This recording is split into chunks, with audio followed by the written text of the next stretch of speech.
What is going on, everybody? D Illa here. So we started off the season 1-0. We came out and beat the Tennessee Titans. Man, I couldn't believe we got the win in that ball game. I definitely did not have us pegged to win that game.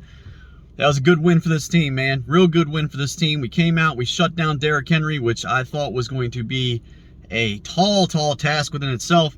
Somehow they came out and shut down that running game. I think Henry got banged up during that game for a period of time. People were talking about him possibly going to the medical tent at one point. So I'm not sure if he was 100%, but still, it's strong effort by that New York Giants defense, man. Strong effort, especially in that first game of the year. Missing guys like Azeez Ojulari, Kayvon Thibodeau, your two main defensive ends on that team. On the defensive line, you came out and you put forth a really strong effort against a strong running team in the Tennessee Titans. Guys like Treylon Burks came out, had only 52 yards, if I'm not mistaken. He was a guy I was telling everybody to watch out for, even though he was a rookie. The secondary came out, played halfway decent. I didn't get a chance to watch this game. I was highly disappointed, man. First game of the year. Of course, I turned the TV on. The game wasn't on in my area, of course. And, you know, the inability of me having DirecTV, I can't get the NFL ticket. So, again, it's another year of not knowing if the Giants games are going to be on until the very last second, most likely for me. Because I just switched over to Hulu this year and got away from cable. So I'm still trying to figure out exactly how Hulu works when it comes to figuring out, you know, what games are going to be on TV later on in the week. So I was stuck watching the damn Packers and Vikings game, along with the Chiefs and the Cardinals. So, you know, I had my phone on me. I was sitting there checking the score. You know, I know we didn't do very much in the first half. We held, Tennessee to, 13 points in the first half. Held Derrick Henry in check. I heard Tennessee was making some real questionable calls, especially on third down. That may have been when Derrick Henry was out. Evidently, they were running some draw plays to the tight end or something like that on 3rd and 1, and just doing some really out of characteristic things of that Tennessee Titans team. But man, the Giants come out and get the win in the first week. You know, Kenny Golladay only had 22 yards, didn't really come out and help this team, you know, as that number 1 wide receiver. Sterling Shepard came out, man. Sterling Shepard came out. Got us, 2 catches. Had close to 100 yards, if I'm not mistaken. Had a touchdown. Coming off of that ACL injury, man, that was big for this team. Somebody had to step up in that wide receiver core. Richie James, he had a couple catches. He did pretty well. There's been some people on YouTube, you know, hyping up, you know, Richie James this year, saying that he could actually come out and help this team. Yeah, he definitely did. He was one of the guys that Daniel Jones was definitely looking towards. You know, Jones was kind of slow in the first half. I know at one point I looked at his stats. I think he was like 7 of 9 at one point for 77 yards, if I'm not mistaken. The offense was stagnant in the first half.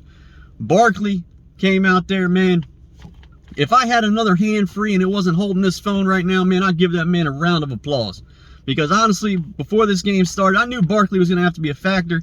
But I stated that, you know, Kadarius Toney was going to have to come out and be a big piece in this offense for the New York Giants to come out and beat the Tennessee Titans. And Kadarius Toney, for some reason, is not getting out there on the field. I don't know if he doesn't know the playbook, or he's just not seeing eye to eye with the coaching staff. You don't know exactly what's going on with Kadarius Toney. Some fantasy stuff I was listening to. Matt Harmon, a guy that does perception reception, he stated that at one point of the game, Kadarius Toney was sitting on the bench by himself, a good ways away from the team. So I don't know exactly what was going on with that. I haven't necessarily saw that myself. So I was just going off what somebody else said. You know, a guy that does fantasy analysis. So yeah, he had that to say about what was going on with Kadarius Toney. So I don't know exactly what's going on with him. Hopefully we see more of Toney, because, you know, you saw the 2 explosive plays that he had when he did get the ball. Maybe he's still nursing that injury a bit, but I don't know if he still was nursing the injury. I don't think this coaching staff would necessarily put him out there on the field to jeopardize him getting hurt even more if he was still nursing something. And when he got the ball on the two plays that he did, man, he still looked explosive.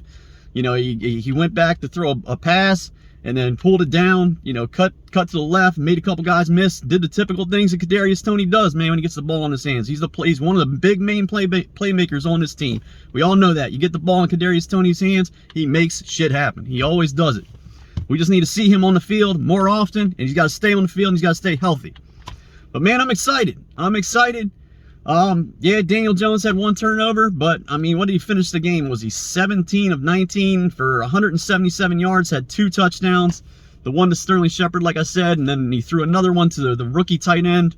I can't remember exactly what his name is. At first, I thought it was Daniel Bellinger, and I was thinking that, you know, because I started Bellinger in one of my DraftKings lineups as just a real low-cost option at tight end, and I thought he caught it at first, because I played Dotson for Washington also, and he had 2 touchdowns, and I thought I thought I hit it on Dotson, and I thought I hit it on Bellinger also, but it was Warmack or whatever his name is. I can't remember what that tight end's name is, but he scored, and then, you know, Saquon Barkley got the 2-point conversion. Brian Dable showing a lot of faith in his offense, getting that 2-point conversion for us to ultimately take the lead.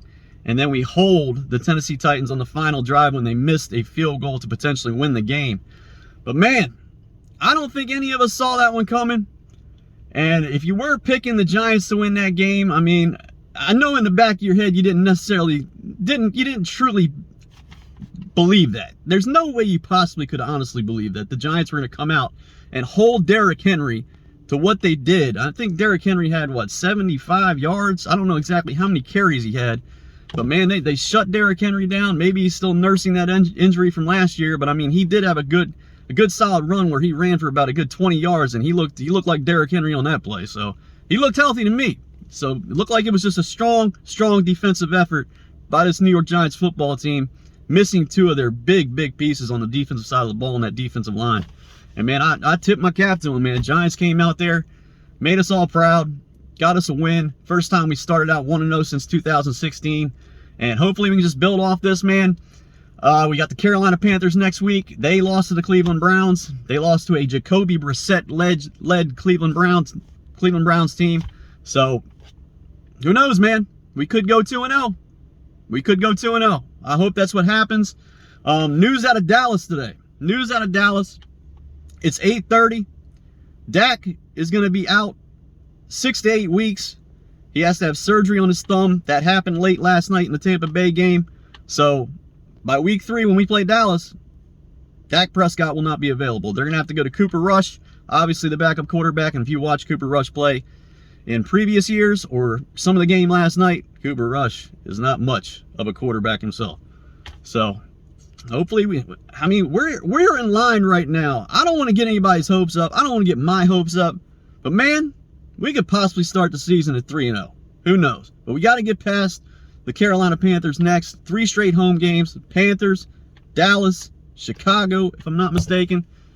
3 teams that we just go out there and play strong football and just do the little things right and get contributions from the playmakers that we have. And if Barkley continues to run the football like he is, man, that offensive line opens some big holes for Barkley. And if you do give him some running lanes like that and he gets to that second level, hey, good luck to the defense, because, hey, you're going to have your hands full trying to bring that man down, especially with the mind state that he's running the ball with this year. Man, that guy is going to be he's just going to be a bulldozer, man. He's going to be a bulldozer with lightning quick feet. But it was good to see, man. I'm extremely excited the way the season started off. Like I said, it sucked that I didn't get a chance to watch the game. And another thing about Brian Dable, man.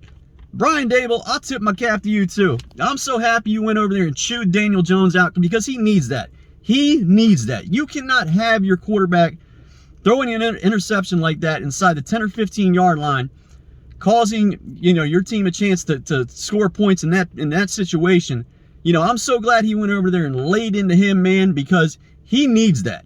He needs that. You cannot let Daniel Jones throw a pick like that and just walk over to the sideline, grab his tablet, and sit down and just be like, okay, let's see what I missed, blah, blah, blah, blah, blah. Go through all that stuff. Let me see what I can do the next time I go out there in the field. I'm so glad Brian Dable told him, hey, man, that shit is not going to fly. That is not going to fly here. You either get it done, get it together, or we're going to find a replacement for you. And that's exactly the way it needs to be with Daniel Jones this year. He needs to be on his toes every single possession he's out there on that field. And that, I was so happy that Brian Dable went out there and did that, man. He really took charge as a head coach and let this team know that nobody is immune on this team to getting freaking chewed out. Nobody is. And when you chew out your starting quarterback, that puts everybody on notice that they can get chewed at themselves. So that was great to see. It was just, like I said, man, I liked everything that I saw in the highlights from this team. I mean, it was just a great all-around win, and I'm very pleased with the way this team has started out. So we'll see what happens in week number 2. Hopefully we can get the W against the Carolina Panthers. But that's it for the video, you guys. We're starting off 1-0. Let's go Giants.